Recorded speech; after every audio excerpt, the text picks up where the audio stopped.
আজিৰ দিনটো আমাৰ কাৰণে বিৰাট ভাল জাষ্ট মানে এই নাঙলভাঙা নদীত আমগুৰি উগুৰিৰ মাজত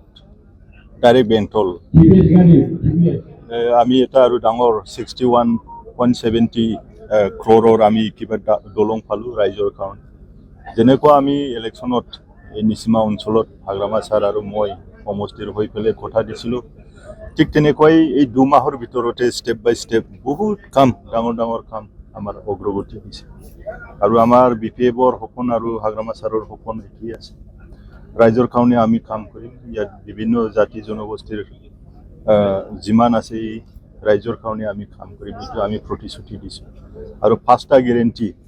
গেৰেণ্টিটো আমি কাম কৰিব পাৰিম এমএলএ ইলেকশ্যনত ইমান কাম কৰিব নোৱাৰিলেও 5 বছৰ যেটো আমি আছো আমি বহুত কাম কৰিব পাৰিম অহা বছৰত আমাৰ আমগুৰিটো কৈছে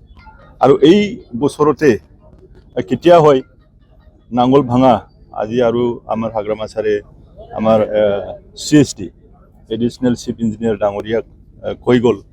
যে এইটো ডিপিআৰৰ এষ্টিমেটৰ প্ৰিপাৰেচনৰ কাৰণে অলৰেডি কৈ গ'ল তো এইটো হ'ব নাঙল ভাঙাও হ'ব আমগুৰি হ'ব এইটো বেংটলো হ'ব সব হ'ব তো এইবিলাকে আমাৰ মেজৰ ইস্যু আছিলে গৰাখহনীয়া এটা আছে ব্ৰিজটো হৈয়ে যাব গৰাখহনীয়া আমি ঠিক কৰিব লাগে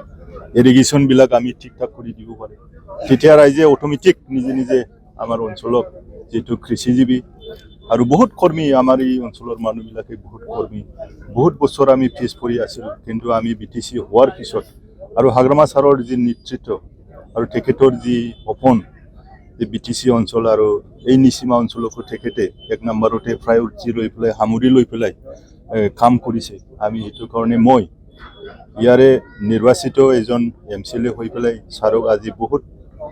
হাজাৰ হাজাৰ মই ধন্যবাদ ৰাইজৰ হৈ পেলাই দিছোঁ